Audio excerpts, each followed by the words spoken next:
कहानी का मुख्य उद्देश्य सिर्फ और सिर्फ आज के यूथ को मोटिवेट करना है। ये कहानी किसी भी जाति या धर्म को टारगेट बिल्कुल नहीं करती। इस कहानी में बताई जाने वाली हर एक घटना काल्पनिक है। इस कहानी को सिर्फ और सिर्फ एंटरटेन पर्पज से देखिए और अपने आप को बदलने की, डेवलप करने की कोशिश कीजिए। दतिया दुनिया के नक्शे का ही वो खूबसूरत हिस्सा है जहां लोग हर मौसम की आजमाइश के लिए प्यार तो करते हैं, पर वो प्यार पूरा नहीं हो पाता और एक कहानी बन जाता है। और ये वही कहानी है। वैसे तो दतिया में घूमने लायक, देखने लायक बहुत सी जगह है, लेकिन एक जगह ऐसी भी है जहां आज भी किसी की सूनी आंखें किसी के आने का इंतजार करती है।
हिंदुस्तान में पुरानी इमारतों की कोई कमी नहीं है और हमने अपने बुजुर्गों से सुना है कि बाहर से गोरे लोग आते तो हैं घूमने के बहाने, लेकिन उनके हाथों में एक यंत्र होता है जिससे वो इमारतों के आसपास घूम घूम कर ये देखते हैं कि कहाँ क्या चीज़ दफन है।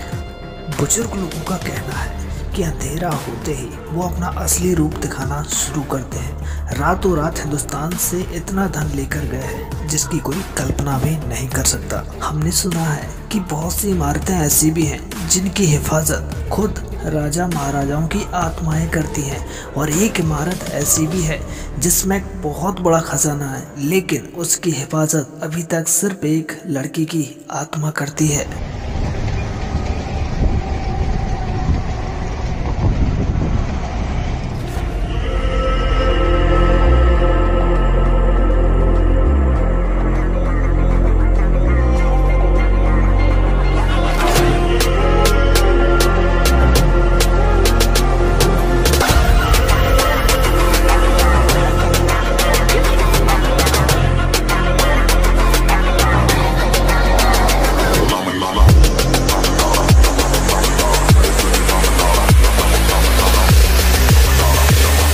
दोस्तों ये है ठाकुर रणविजय सिंह, ठाकुर भवानी सिंह के छोटे भाई, और गुस्सा इनके 24 घंटे नाक पे रहता है। अब ठाकुर भवानी सिंह कौन है आप ही देख लीजिए। सूरज जी का फोन आ रहा है आपके लिए, शायद कुछ बात करना चाहते हैं आप। हाँ सूरज जी, ऐसा है वो हवेली अब हमें चाहिए और हर कीमत पर चाहिए जी। आप ऐसा करें, शाम को हवेली पर आएं जी, वरना आप छोटे को तो जानते ही है फिर जी। भैया मुझे बात समझ में नहीं आई है। क्या?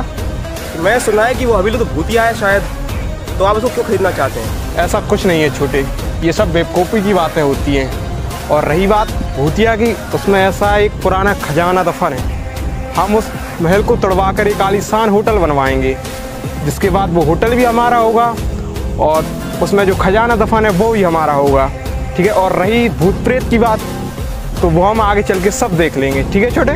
ठीक, चल शाम को हवेली पर चलना है ना।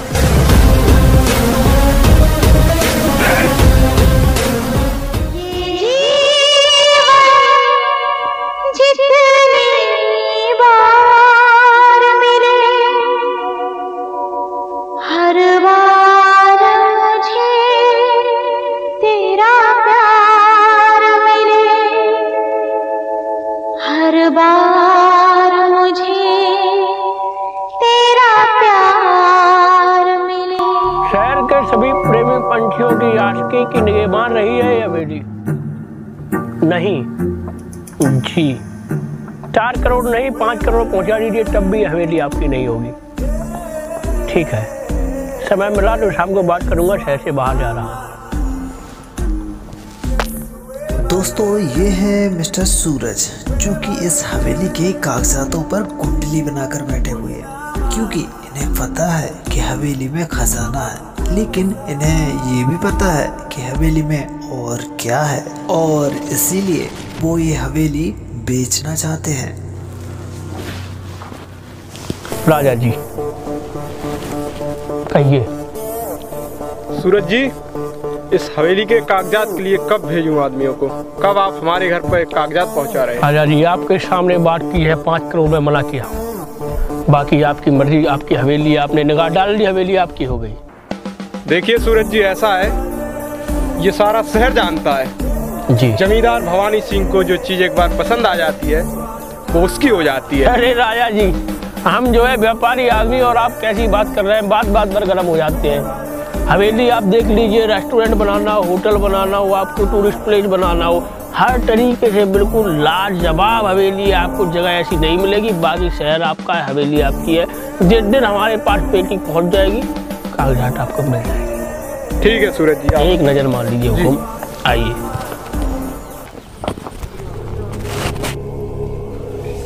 आइए देखिए, राजा लोग नजर मारिए।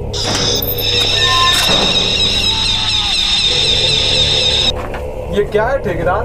अरे रात में बहुत दिन की बन थी ना, ठीक कहोगे होगा, आ जाइए, कोई दिक्कत नहीं। फिर राजा साहब बहुत पुरानी हवेली है, नेम नक्श बहुत एक नंबर है।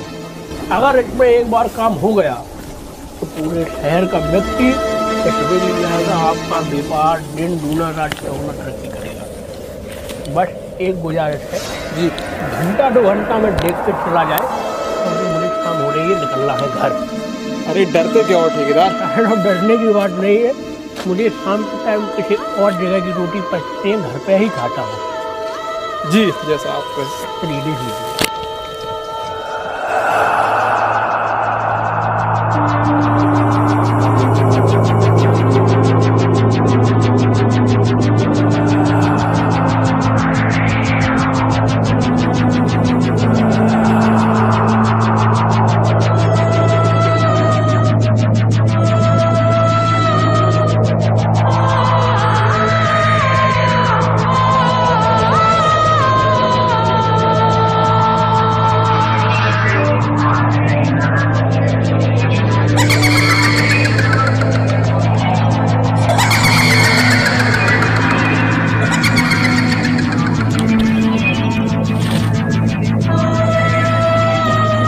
अरे राजा साहब, ये क्या देख रहे हैं? ऊपर चल के नज़ारा देखिए, मज़ा आ जाएगा। चलिए ज़रा ऊपर से दिखाता हूँ आपको हवेली की रौनक। आइए,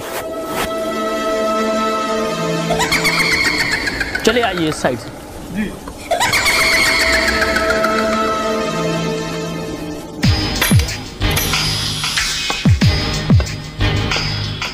राजा साहब जी, कितनी ज़मीनात लगी हुई है यहाँ से लेकर वहाँ। छोटे, तुम भी अपने मन का वहम दूर कर लो, आखिरकार खरीद किसके लिए रहे ये हवेली? ये राजा साहब कितनी ज़मीनात लगी हुई है, आप अगर ये हवेली खरीद रहे हैं तो ये झील, वो तालाब, पीछे का वो पहाड़, सब बात में तो दम था सूरज जी, वाकई नज़ारा बहुत ही खूबसूरत है यहाँ का। राजा जी, अगर इस खंडहर को छोड़ दें तो यहाँ सब कुछ पड़ेगा। वो आप जो झील देख रहे हैं, ये तालाब और ये पहाड़ी, तीनों इस हवेली की प्रॉपर्टी में आते हैं। मगर एक बात मेरी समझ में नहीं आई कि इनके अलावा इस खंडहर में, इस ईंटों में आपको क्या दिक्कत है? सूरज जी, हीरे की परख सिर्फ जौहरी को ही होती है, लेकिन आप मुझे एक बात बताएं, आप कितने सालों से हैं इस बिजनेस में? 10 साल हो गए होंगे। फिर भी आपको पहचान करना नहीं आया सूरज जी। ठीक है, आप कागजात पहुंचाइए। मैं कागजात रेडी रखता हूँ जी। पैसे की पेटी भी मिलेगी जी, हवेली आपकी होगी। ठीक, अलविदा।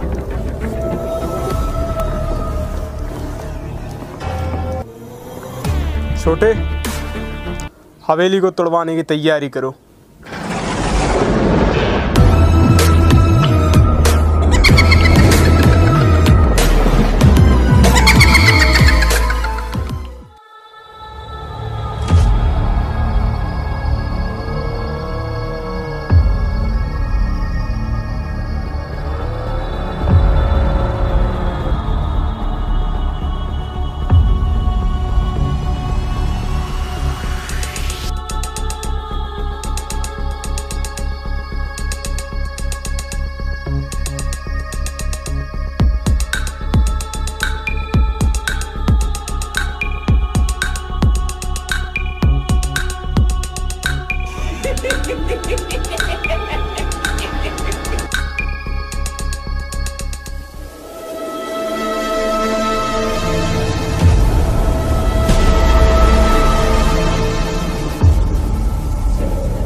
कौन हो तुम? मैं पूछता हूँ, कौन हो तुम? पलटो पीछे, पीछे पलटो।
से डील तय हो गई है और बस पहुंचने वाला ही हूँ, आता हूँ।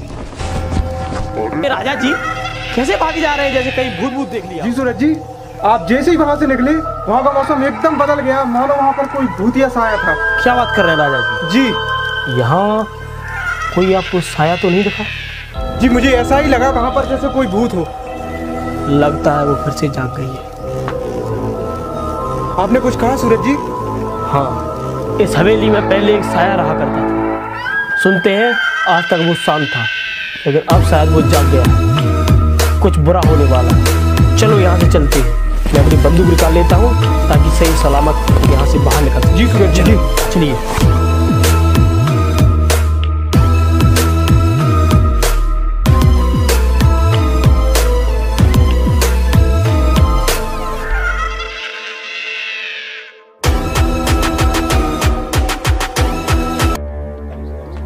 सूरज जी, सूरज जी, सूरज जी,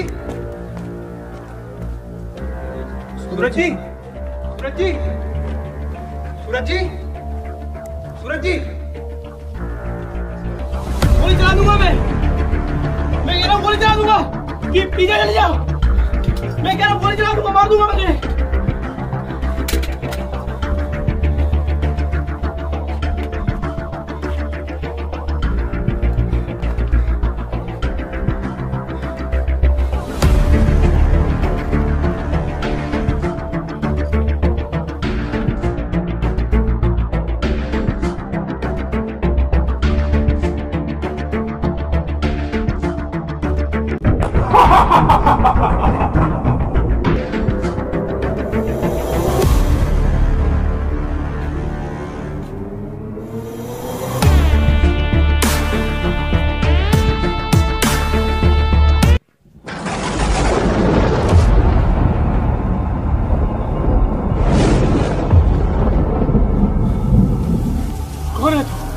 बस मुझे एक बार बता दे।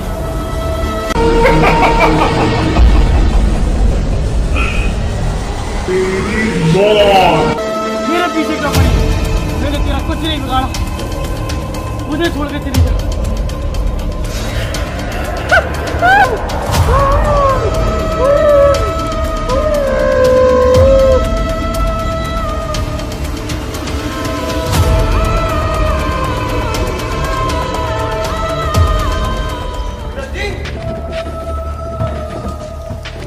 सूरज जी, लगता है डायन उसको भी खा लिया।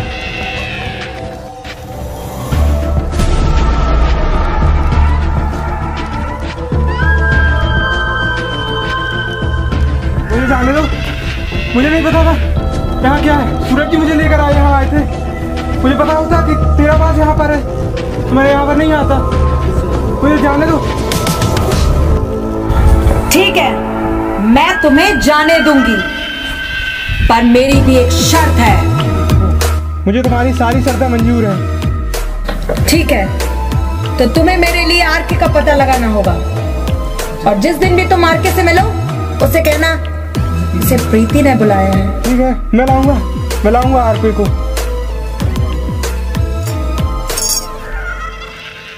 ठीक है ठाकुर साहब, तुम जाओ और आरके को ढूंढो।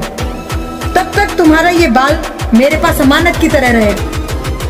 याद रखना, जिस दिन भी तुमने कोशिश करना छोड़ दिया उस दिन मैं इस बाल की मदद से तुम तक पहुंचूंगी, और तुम्हें पता है मैं फिर तुम्हारा क्या हाल करूंगी।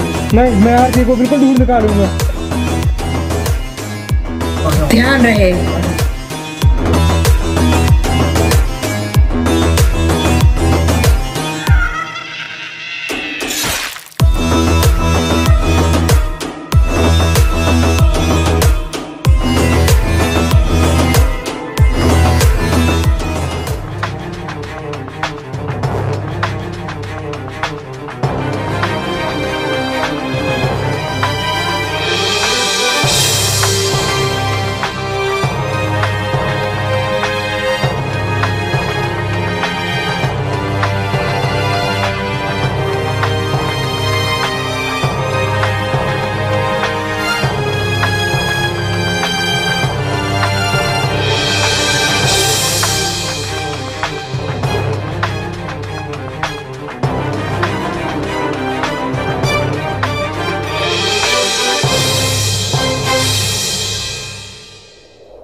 ठाकुर साहब, ये रही आपकी अमानत। आज से आप आज़ाद हैं। धन्यवाद।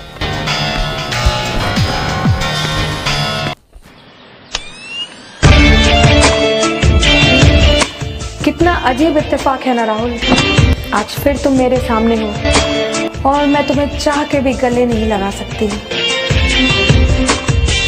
मैंने तुम्हें खुश रहने के लिए छोड़ा था प्रीति, लेकिन तुम तो, मैंने सपने भी नहीं सोचा था कि हम इस हाल में मिलेंगे। कैसे हुआ ये सब? सुनकर तुम्हें यकीन नहीं होगा, तुम्हारे पैरों तले से जमीन खिसक जाएगी, पर फिर भी तुम्हें बताना जरूरी है, इसलिए सुनो। मुझे मारने वाला कोई और नहीं, तुम्हारे अपने खासे दोस्त हैं, जेपी और सभी। क्या? भगवान जी ने जो मुझे शक्तियां दी हैं, उनसे मैं भूत, भविष्य और वर्तमान तीनों देख सकती हूँ। जब मैं धरती पर आई तो मैंने समय पे पीछे जाकर देखा कि जब तुम वहां से रवाना हुए तो तुम्हारा दोस्त जेपी। बॉस, एक बात मेरी समझ में नहीं आई, आपने आरके को इंडिया वापस क्यों जाने दिया? हम जिस टाइप के आदमी है ना लाला, उसमें दिक्कत यही है कि हमें खुद नहीं पता कि हम कब और क्या करेंगे। क्या नाम था उस लड़की का? खत्म कर दो उसे, और याद रहे उसकी मौत एक मदर नहीं, हाथ से लगना चाहिए। ओके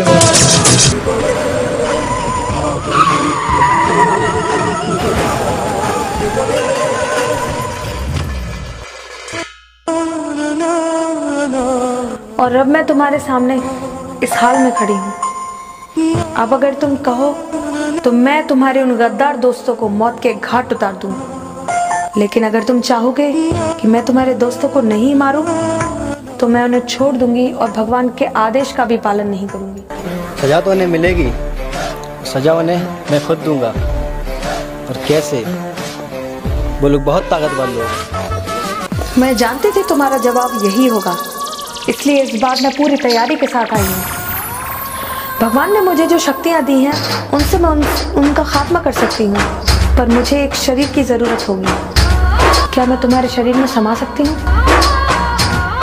मैं खुद यही चाहता हूँ कि तुम किसी और के शरीर में नहीं, मेरे शरीर में बस करो।